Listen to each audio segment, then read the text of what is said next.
एक बार फिर से आप सभी का इस चैनल पर बहुत-बहुत स्वागत है और मॉनसून सीज़न में बंगाल की खाड़ी पर एक के बाद एक प्रभावी सिस्टम बन रहे हैं जिससे मॉनसून में सक्रियता बरकरार है। लेकिन दूसरी तरफ देश के कई राज्य ऐसे हैं जहां पर अभी भी मॉनसून आगमन के बाद सूखे के हालात विकसित हुए हैं। इसके अलावा बारिश को लेकर उम्मीदें कम बन रही है। आपको बता दूं कि कई राज्य ऐसे भी हैं जहाँ पर बारिश ना के बराबर हो रही है और भीषण गर्मी से हाल बेहाल है। उमस भरी गर्मी कई राज्यों में देखने को मिल रही है।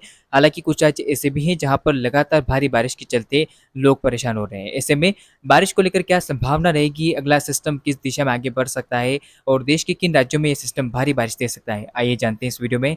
और उससे पहले आप सभी से एक छोटा सा निवेदन रहेगा कि अगर आप पहली बार चैनल के साथ जुड़े हुए हैं और अभी तक आपने इस वीडियो को लाइक नहीं किया, चैनल को सब्सक्राइब नहीं किया, कर लीजिए, बेल नोटिफिकेशन को भी ऑन करें ताकि मॉनसून मौसम और तमाम सिस्टम से जुड़ी हुई जानकारी आप तक बेल नोटिफिकेशन के माध्यम से पहुंच जाए आपकी मोबाइल की स्क्रीन पर। तो अब जानते हैं कि सिस्टम कब से बनना शुरू होगा, किस दिशा में आगे बढ़ेगा और भारत के किन राज्यों को प्रभावित करेगा। आप देख सकते हैं कि किस तरह से बंगाल की खाड़ी के ऊपर आप देखिए नमी का प्रभाव बढ़ रहा है। अरबियन सी से लगातार हवाएं चलेगी तो उम्मीद नजर आ रही है कि 23 और 24 जून के बीच में एक सिस्टम बंगाल की खाड़ी पर विकसित हो सकता है।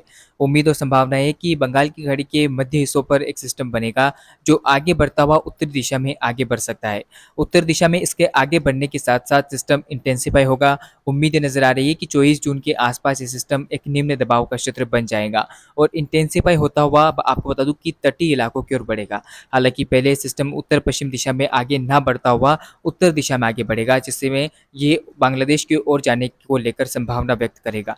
लेकिन आप यहाँ से देखिए कि ठीक 25 जून के आसपास जब ये सिस्टम उड़ीसा और पश्चिम बंगाल के तटीय इलाकों के पास पहुंचेगा। हालांकि पहले सिस्टम की बांग्लादेश की ओर जाने की संभावना बन रही थी, लेकिन यहाँ से अपना ट्रैक बदलेगा और उत्तर पश्चिम दिशा में आगे बढ़ेगा। तो पहला ट्रैक यहाँ से चेंज होगा। उसके बाद उम्मीद है कि ये सिस्टम जब मध्य भारत की ओर आगे बढ़ता हुआ नजर आएगा, यानी कि उड़ीसा छत्तीसगढ़ को ये पार करेगा, उसके बाद आप देख पाएंगे कि सिस्टम के ट्रैक में एक बड़ा बदलाव देखने को मिलेगा। संभावना ये दिखाई दे रही है कि जिस तरह से सिस्टम आगे बढ़ रहा है तो सिस्टम उड़ीसा छत्तीसगढ़ को पार करता हुआ मध्य प्रदेश की ओर बढ़ सकता है। लेकिन आप देखिए कि ये जब 27 जून के आसपास छत्तीसगढ़ के उत्तरी भागों पर पहुंचेगा तो सिस्टम अपना ट्रैक बदलेगा और संभावना ये दिखाई दे रही है कि सिस्टम उत्तर प्रदेश की ओर बढ़ता हुआ आपको नजर आएगा। तो चलिए ट्रैक को और स्पष्ट तरीके से जानने के लिए मैं आपको रेनफॉल के इमेज पर ले चलता हूँ, वो क्या कुछ दिखा रहे हैं बारिश को लेकर।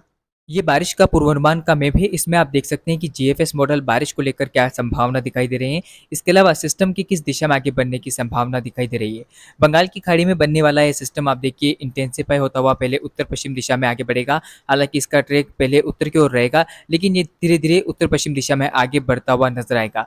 इसके बाद आप देखिए कि सिस्टम किस तरह से उड़ीसा छत्तीसगढ़ को पार करेगा और उम्मीद है कि मध्य प्रदेश की ओर बढ़ सकता है। लेकिन यहाँ से अपना ट्रैक चेंज करता हुआ ये सिस्टम जो है उत्तर प्रदेश की ओर बढ़ेगा। उत्तर प्रदेश के इलाहाबाद के आसपास आप देखिए सिस्टम पहुंचता हुआ आपको नजर आ रहा होगा। तो ऐसे में सिस्टम की भारी बारिश पंजाब, हरियाणा, दिल्ली से लेकर उत्तराखंड, जम्मू कश्मीर, हिमाचल, मध्य प्रदेश, उत्तर प्रदेश, बिहार, झारखंड और पश्चिम बंगाल पर आपको देखने को मिलेगी। और ये परिस्थितियां 29 जून आते आते काफी ज्यादा बढ़ जाएगी। उम्मीदें नजर आ रही है कि 29 जून तक आप देख पाएंगे कि बिहार, झारखंड और गंगा के मैदानी वाले क्षेत्रों में, उत्तर प्रदेश के इलाकों में काफी भारी बारिश होती हुई आपको दिखाई देगी। तो ये सिस्टम आ रहा है, लेकिन सिस्टम उत्तर पश्चिम दिशा में आगे बढ़ेगा, पूर्वी भारत में बारिश देगा। तो ऐसे में उम्मीदें नजर आ रही है कि मध्य भारत के लिए सिस्टम के आगे बढ़ने के चांसेस थोड़े कम है।